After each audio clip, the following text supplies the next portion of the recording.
Missouri Republicans had lots of candidates to choose from on Tuesday in a high-stakes Senate election, and they resoundingly selected Attorney General Eric Schmitt. This election can change the course of the country and save our republic. And I am going to Washington on a mission to protect freedom and opportunity for the next generation, for my kids, for your kids. Schmitt beat 5 major candidates, including controversial former Governor Eric Greitens. He's now on a collision course with Democrat Trudy Busch Valentine and independent candidate John Wood. On this episode of Politically Speaking, St. Louis Public Radio's Sarah Kellogg and Rachel Lippmann break down last night's primary results and what they mean for November and beyond. Let's hit the music. This is the Politically Speaking podcast, the definitive show about Missouri politics. We have to talk about things that matter to people. I've tried to bring that same aggressive iconoclast style with me to the United States Senate. I think my district is a model for the state. We put Missourians first. You just kind of have to find the common ground with people. I believe that this district deserves someone who represents their values. After I came back to St. Louis, I started thinking that I could have a bigger role on the change that I wanted to make.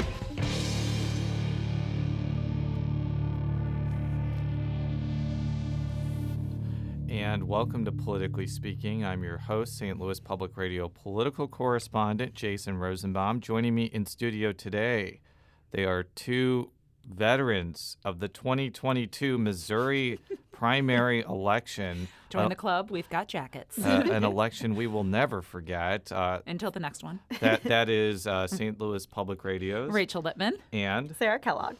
All right. We have a lot to get through.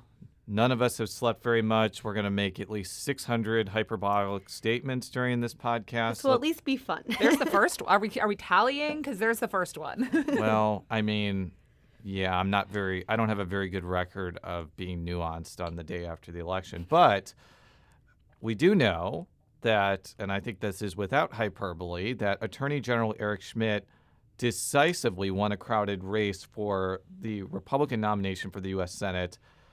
He won in basically every part of the state, the St. Louis area, Northeast Missouri, Southeast Missouri. Did not win really the Kansas City area. That was more Vicky Hartzler territory. But it was a pretty resounding win, and this is what he had to say during his victory speech in Maryland Heights.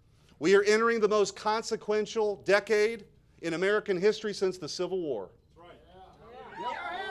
The Democrats aren't playing small ball. They're playing for keeps. They're 2 votes away in the United States Senate from packing the Supreme Court, adding states to the Union, federalizing our elections, instituting amnesty and open borders. Sarah, I'll start with you. Were you surprised by the margin of victory for Schmitt? I would say that I'm not super surprised. From talking to you a lot, Jason, and kind of seeing kind of the wind kind of shift towards Schmitt's direction, I think makes it, I was surprised it was called that early, I think. But as far as like kind of the margin, I wasn't super surprised. I was ready to call it by 8 p.m. after seeing the absentees in Buchanan County showing Schmitt was winning with 45%. What about you, Rachel? By the margin, yes. By the outcome, no. Yeah. And I think that the reason why it was not a surprise that this would happen involves polling. Now, anybody who's listened to this show knows that I don't like Missouri polling. I think it's generally pretty bad and has gotten a lot of things wrong. One thing that I could not ignore is that every single poll was showing that Schmitt was not only leading, but was leading beyond the margin of error. After a certain point, yes. If you look at Real Clear Politics' summary of this race, up until about the beginning of June, Greitens generally had a lead. It wasn't necessarily very strong, but he was up in the polls. A couple of them had Hartzler, 1 or 2 had Schmitt, but it was pretty consistently Greitens. It was the one towards the end. There was one where it was a tie, I think, or statistically a tie. And then after that is when you saw Schmitt begin to really pull away and those margins begin to widen. And I really think the result of this race is not very complicated to see. Greitens was winning this race up to a certain point. And then in July, this political action committee called the Show Me Values PAC starts carpet bombing the airways with these ads highlighting Sheena Greitens' accusations of abuse against her ex-husband. And James Harris, who is a political consultant, noticed before the election results came in that was a pretty pivotal turning point in this race. There's been 3 weeks of statewide advertisement talking about the accusations of child abuse against Eric Greitens. And if you look at not any one specific poll or IVR, but if you look at trends, it does appear since Sheena first made the accusation, that was Greitens' high water mark. He's not been above that. And then if you look at the last 3 weeks, he has been sliding.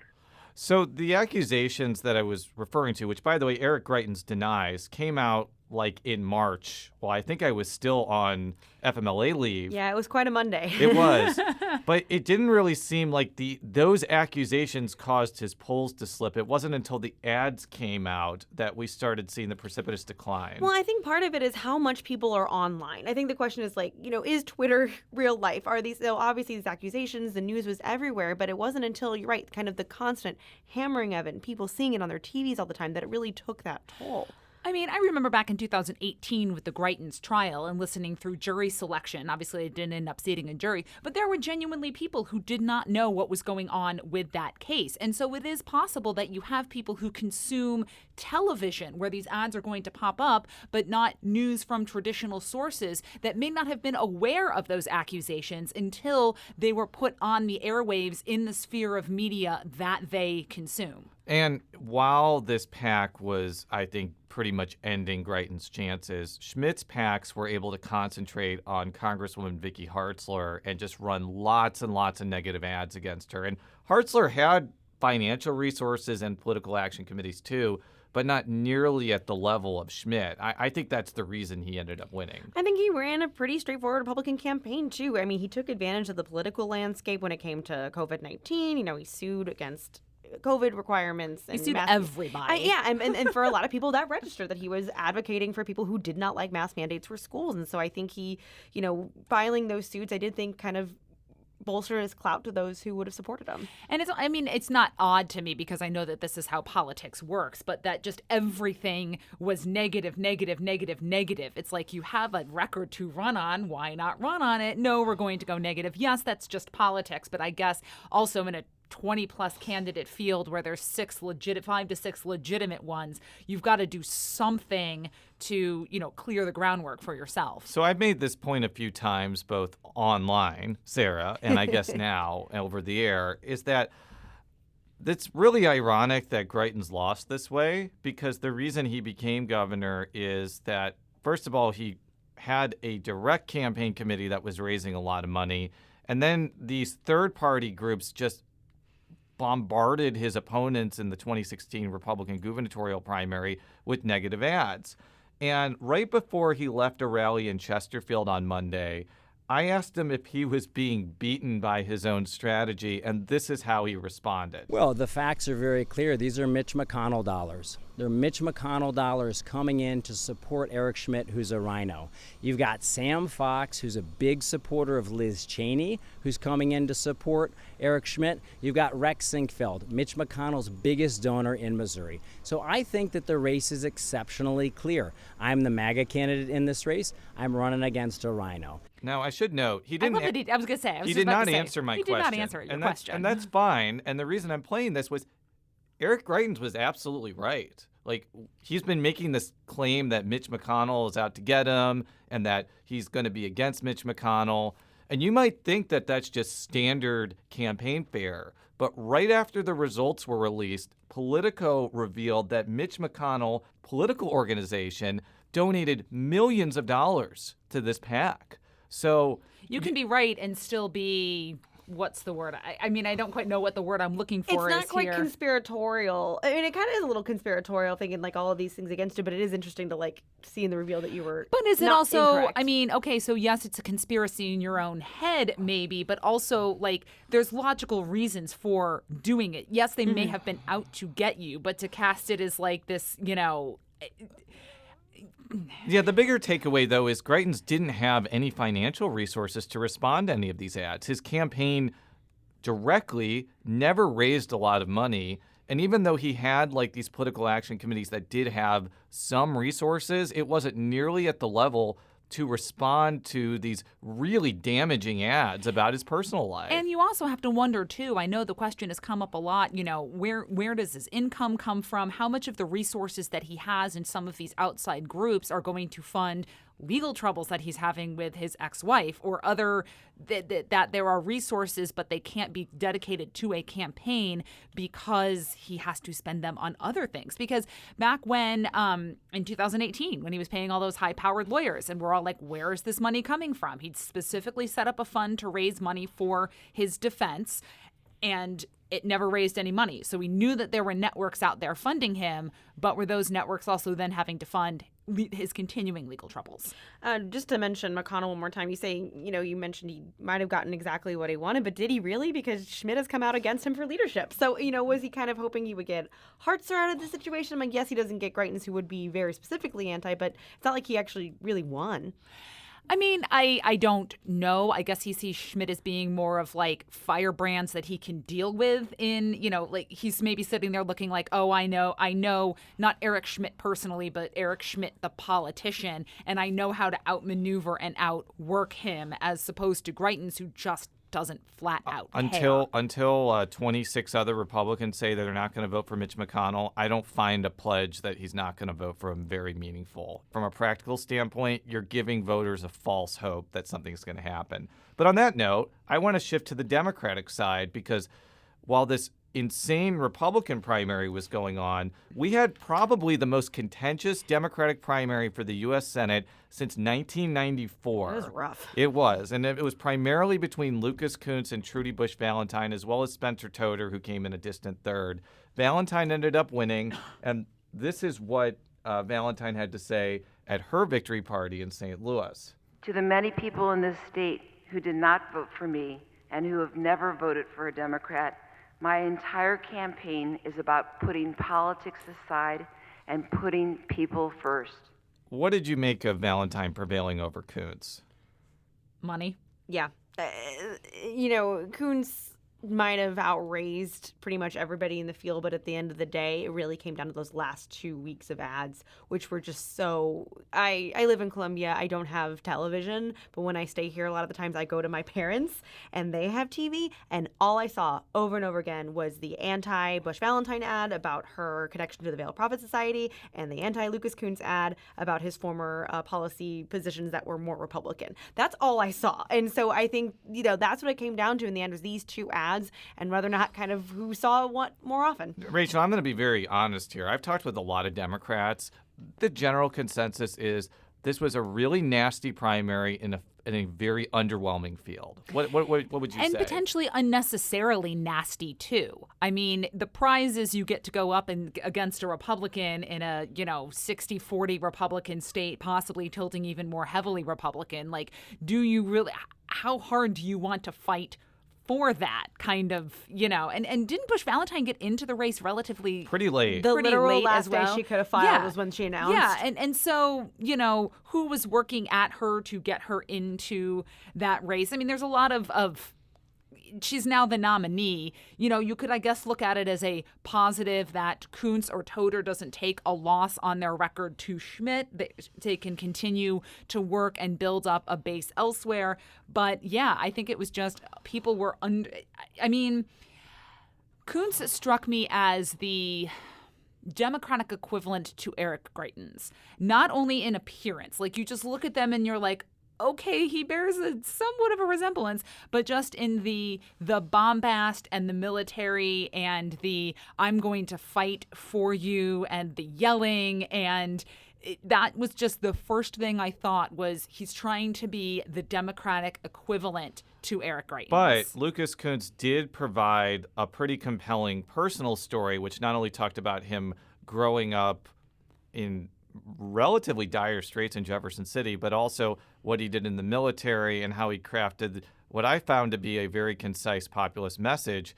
And what's interesting is that even before Valentine was named the nominee, Schmitt seemed to be doing something very similar with his background in this clip.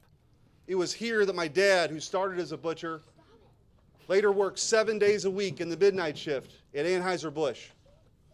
And not too far from here, I worked at Grant's Farm while in college, giving tours and taking out the trash. And don't we need a little bit more of that in Washington right now? Ladies and gentlemen, I don't come from billions. I come from Bridgeton. Now, several people have pointed out that he went to DeSmet, so they have kind of pushed back against that a little bit. Schools do also have scholarships. You can go to upper level schools without necessarily paying full ride to that school. I'm not making a judgment call on Schmitt's politics, but that's a very effective way at contrasting himself with Trudy Bush Valentine, who I know has done a lot of great philanthropic work and seems to be. She did have a career as a nurse. And as a nurse. She is not a trust fund baby in that sense. But she is going to be perceived as the heir to Anheuser-Busch. Well, and it's wild to be like he himself worked at Grant's Farm, which is by Anheuser-Busch, and he's against his dad the works Anheuser-Busch. at Anheuser-Busch. Yeah, and he's up against the Busch heiress. Yeah. Now here's the thing. Schmitt does not seem to have the personal baggage of Eric Greitens, and he does not seem to have the message undisciplined of Todd Akin. And I think that's going to be a real challenge for Democrats. And let's just not bury the lead. We've all seen Trudy Bush Valentine speak in videos. I've never spoken to her because her campaign did not make her available to me, either through the podcast or through interviews. Her communication skills are pretty rough. Yeah. And I'm really questioning how she's going to be able to get through a campaign against a really good candidate in Eric Schmitt. Won't be able to. Yeah, I mean, I think she's either going to have to do a crash course in how to campaign, how to be able to concisely explain. I mean, the West Wing had an entire subplot on 10 words before a debate. She's going to have to learn how to do that, or she's going to have to find some really darn good surrogates to go out there and carry her message for her. Because let's face it, she is not going to necessarily be able to relate, despite despite the endorsement of getting from Mayor Tashara Jones. She's not going to necessarily be able to connect to certain areas of St. Louis, Kansas City, North St. Louis County, etc. She's not going to be able to connect to more rural counties. Like, she's going to have to find surrogates to do that, and who are they going to be? Well, and even with some of those endorsements, Mayor Tashara Jones, though she endorsed it, she had to say, I endorse Trudy Bush Valentine, but I don't agree with her stance on gender-affirming health care for trans youth. So she's even had to distance herself on some of the things. It's not just the way she's communicated, it's actually the message. Was that Channel 2, Channel 4? I don't remember what interview that was, where a question about education around trans issues morphed into a conversation about critical race theory, which she equated to erasing America's history. Look, neither Schmitt nor Valentine came on Politically Speaking during the primary. Schmitt, to his credit, has been on before. He has been on 7 times. I hope they reconsider. I understand that coming on Politically Speaking is not the be-all, end-all, since the 2 that won did not come on the podcast, but I would hope that they would provide a chance to expound upon their views, because I think this will be a much more policy-oriented race, even though I'm sure there'll be some personal stuff mixed in. So here's a few other quick hits before we go to break. How do you think independent candidate John Wood factors into this contest? It won't, now that Greitens is no longer the candidate. I agree. What do you think about the Trump-Eric's endorsement meaning for the race? He just didn't want to endorse a loser, and he was covering his bases. And it didn't really matter because it was the day before the election. Does Josh Hawley's political stock take a hit with Congresswoman Vicky Hartzler losing? Honestly, I think he's just happy that it's not Greitens. No, not in his head. And would Mark McCloskey have done better if the Ying Yang Twins and Vanilla Ice actually endorsed his campaign instead of just performing at the Greene County Fair while he was there? No comment. We're going to take a quick break now. We'll be back after this message.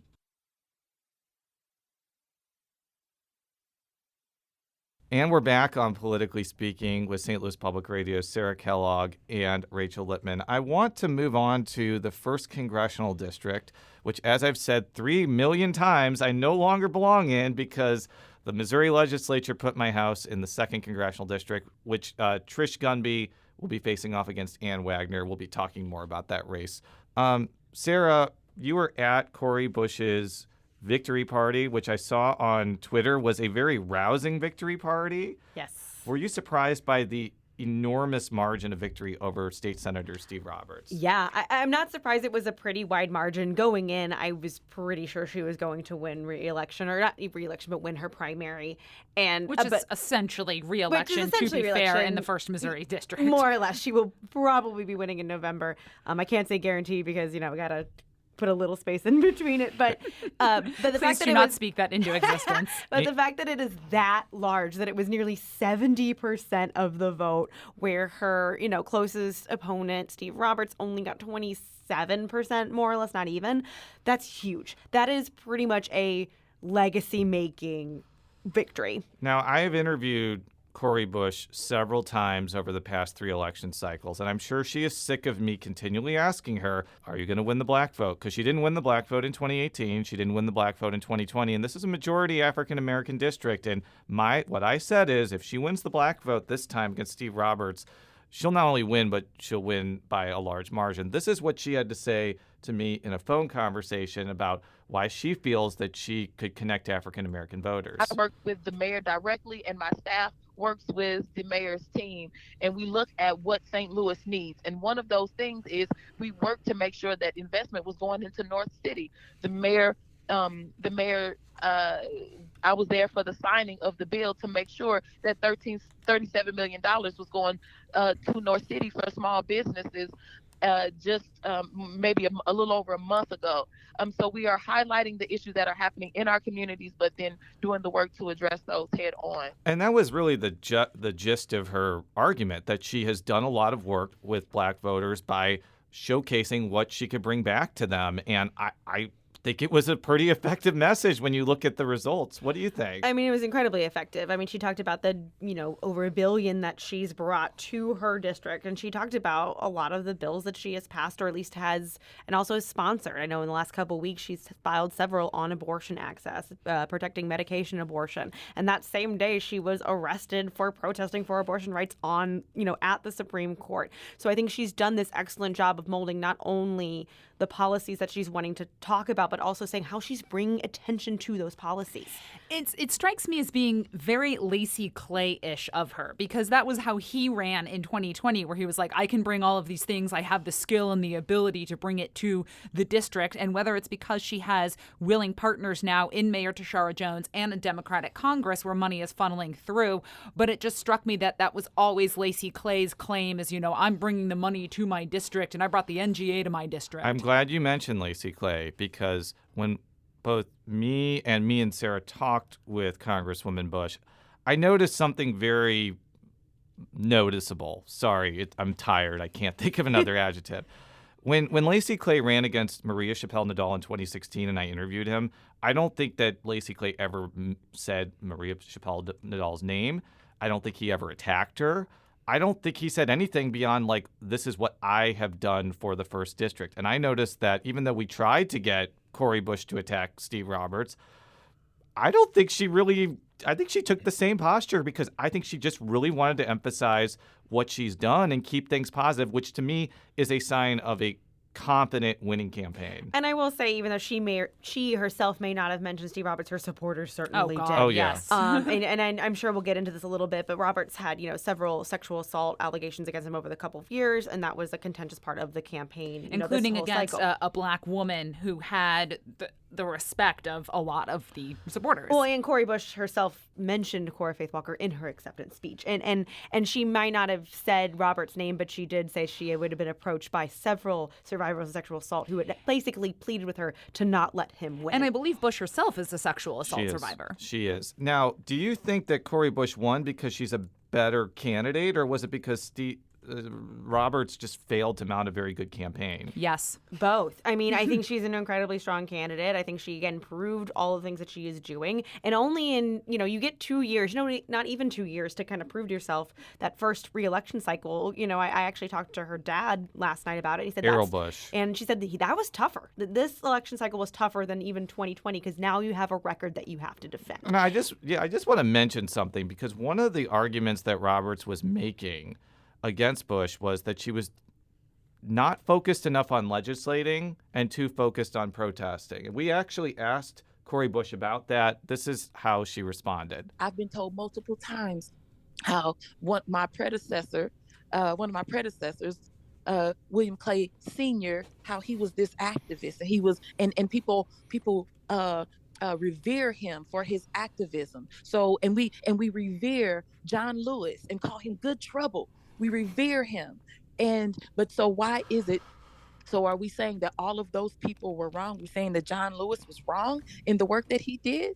No, we cannot erase the rich legacy of those, not only John Lewis, but those others in Congress that are activists that were there during the Civil Rights Movement and those that are there today. So I did think that was an unforced error on Robert's part, because I think he was really trying to run as a moderate centrist candidate, and neither Lacy Clay nor Bill Clay were centrists. I mean, Bill Clay at the time when he was in Congress was considered a radical. So I think that the idea that you can beat Cori Bush by moving to the center, I just think that this shows that doesn't work. I wonder if he thought, with the way that the new district was drawn to strengthen his hand, if you play into there's a right way to do protest kind of thing, because you heard a lot of that in conversations post-Ferguson, post-Stockley, etc.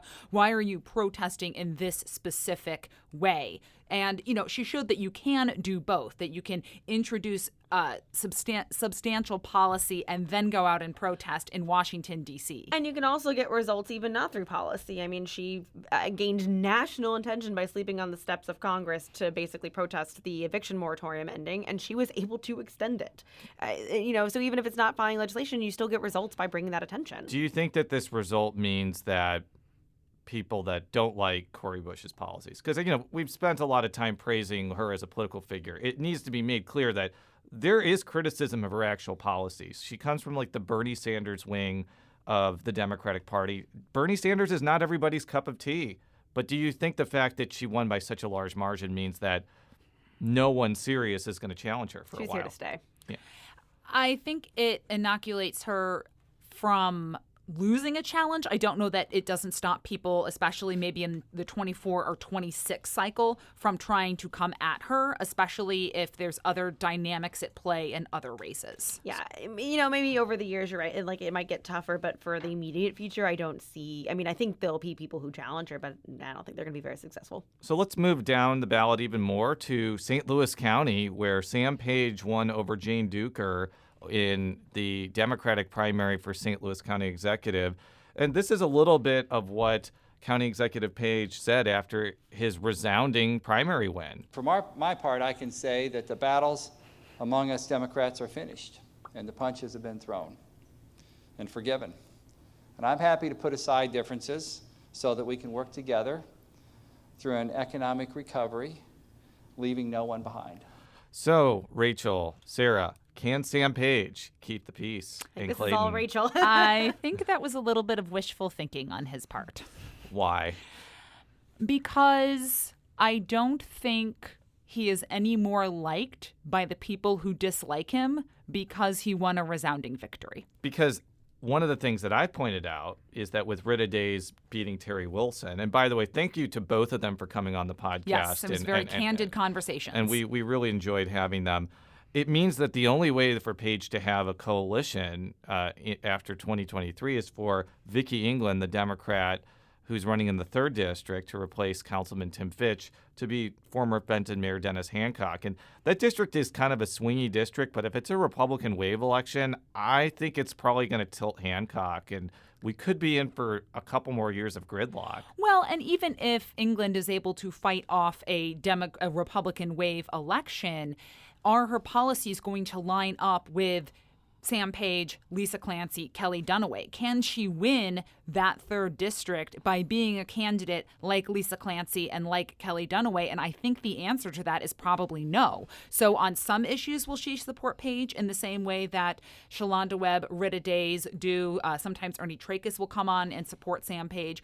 On some issues, yes. On others, she may vote against them. Will it be on occasionally more principled grounds than I think some of the opposition is? Yes, but I don't think because of the nature of that district that even if she is elected one way or the other, you lock down a coalition. So there was a bigger surprise, though, in the county, and that was on the 100%. Republican side. Catherine Pinner, I think that's how we pronounce her name. That's what I'm going with, yes. Beat State Representative Shamed Dogan in the Republican primary.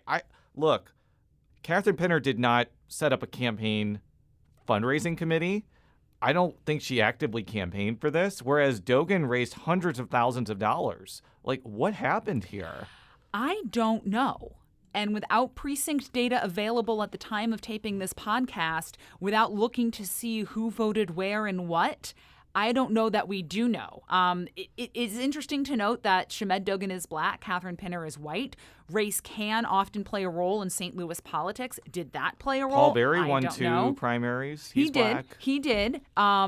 He was not necessarily up against stronger candidates, but you have to wonder too with Representative Dogan, definitely one of the more moderate Republicans, that might help him out in the general. Did that really help him out in the primary? But did people know Pinner enough to say no, or did they just assume that because Dogan is a moderate? Because I looked a little bit, and there was some drop-off between Senate Republican primary and county executive Republican primary. Not that surprising. You know, maybe Dogan supporters assume he had it wrapped up, didn't bother to vote. They didn't know much about the race. But it's... I don't know. We don't know what happened because I think everybody missed it. Now, look, it was going to be an uphill battle for a Republican to win St. Louis County, but a candidate that nobody knows who they are, who has raised $0, running up against somebody who will have lots of money. I think Page just won re-election last night. I think so. I think so, too. And, I mean, it may be that it's a person who just votes straight Republican down the ballot. People may not vote for Page, but I don't think there's enough who are going to cast the ballot for an unknown. So let's do quick hits on state legislative races. This is all you, Sarah. Before we wrap up. I was following the state Senate primaries. So there's another big surprise that Senator Bill White of Joplin lost to Jill Carter in a Republican primary. So an incumbent senator lost yesterday, and Justin Brown, who is in the Rolla area almost lost to Susie Pollock, and he's within the margin of recount if she asks for it. So what do you think that means? I know we're not experts in Joplin area politics, but that seems pretty significant. I mean, Bill White was definitely a part of the Republican leadership. He was kind of third in line. It was Schatz, there was Rowden, and then it was White. And so this kind of could have been as a rebuff of the Republican leadership that's happening right now in lieu of conservative caucus members. And speaking of the conservative caucus, like it really seemed like a mixed result, but it did seem overall pretty good for them. So let's see who won. Mary Elizabeth Coleman in Jefferson County, Nick Schroer in St. Charles County, Ben Brown in Franklin County. I think those three are likely to be part of some conservative insurgency. Curtis Trent in the Springfield area, maybe kind of on the fence. And then you had like Rusty Black winning in Northeast Missouri, who is not probably going to be part of the conservative caucus. And then I think the biggest surprise of the night, Travis Fitzwater pulling it out in the wacky 10th district, which includes one of my favorite counties in Missouri, Pike County, over Mike Carter, who a lot of people thought was going to win because he was self-funding. It seems, though, that the results of these Senate elections means that it's going to be really frustrating in the Senate going forward. I think they're going to pick up about 2 more seats within the conservative caucus. You know, you have to remember, Senator Onder, they did lose him, so it's kind of a net stay with Schroer winning. But they're it's a possibility to definitely pick up a couple of seats, which will make it a little more frustrating for Republican leadership. I don't think it's enough to change any balances of leadership. For example, Senator Lincoln Huff was able to stay off a challenger, which means he's likely to be budget chair. So I think it's still more of moderate Republicans that are going to be in charge, but it's definitely going to be tougher. Do you think it will be on all issues that they are going to go conservative caucus in the way that the original 6 did, where it was just we're going to fight leadership at every move? Or is it going to be more selective in terms of they will go to the mat and filibuster in some circumstances? If they want to get things done, you would hope that they would be selective, but you that's don't the question. know. But No, that's the huge question, is do they want to get stuff done? Or, I'm thinking about Nick Schroer and the way that he behaved in the House. Is he going to be interested in getting things done, or is he just going to be interested in his own political legacy? He was the handler of the bill that had the trigger law, so I think he got something done. He's pretty effective at getting that passed. Yeah, and I think at the end of the day, a lot of times even the conservative caucus members, even if they disagreed on some things, they found ways to bond, to basically work with the Republican leadership, and that's how the voter bill got passed. So when it counts, they're ready to work with Republican leadership. I think it's going to be selective. We've seen members of the conservative caucus actually be bridges between the two, like Andrew Koenig of St. Louis He's County. He's a major bridge builder. And there's also some people that became increasingly disengaged, like Cindy O'Loughlin was part of the Conservative caucus and then basically left them and is now like a beloved figure among Democrats, which I think is a story for another day. And so you may have situations like that happening depending on the issue. Yeah, you were going to just see what happens when the gavel sounds and we're ready to start. I do want to mention really quickly the House. I know we talked a lot about the Senate, but the House, under the new redistricting map, the House is actually looking to probably have some Democratic gains. For example, the new map increased the number of majority black districts from 11 to 16. It added a new Hispanic Latino influence district. So I think the House Democrats are actually pretty excited about this map. And not that they're not going to still be in the super minority, but it might be less of a super minority. Yeah. Will it drop them from super minority, though? Or can it get them back to minority where they can? I don't know the districts well enough, and I know also super minority can give them some power. That's a super good question that I actually don't know the answer to. But I do say with the redistricting, some of those Democratic districts did get a little bit more competitive, especially kind of some of the Kansas City area. But overall, I think Democrats are going to pick up some seats. You actually hit on a final point I want to ask both of you. Now, I don't want to ever say never, but it's looking like the Senate race is tilting toward the Republicans. And if national money ignores Missouri, I think it's going to be a real uphill battle. Should Missouri Democrats focus on state legislative races, especially in the House, and especially making sure Tracy McCreary wins her Senate race in St. Louis County, as opposed to like throwing all their hopes and dreams into Trudy Bush Valentine winning the Senate seat? They have to build a bench. Yeah. And I feel like the way to do that is to invest in state races and get people to run, and then you build upon that. Yes, I agree. I think if they want to have a shot, and Jason, this is, the drum that you beat, they've got to start not only building a bench and having people who can advance up to statewide races so that we aren't having an underwhelming year, but also just narrow the margins in some of those rural counties. There are voters out there who are looking for credible messaging from a different party, and it's not being offered to them. Rachel, Sarah, thank you for joining me and this very energetic podcast, given that we are all losing steam. And that statement about 600 hyperbolic statements was in fact hyperbolic. It was hyperbolic. Politically Speaking is a product of St. Louis Public Radio, which is part of the University of Missouri St. Louis. You can find all of our stories and primary coverage at stlpr.org. Follow me on Twitter at @JRosenbaum. How can people follow you on Twitter, Sarah? At Sarah K. Kellogg, 2 L's, 2 G's. And Rachel? R. Lippmann, 2 P's, 2 N's. We'll be back next time. Until then, so long.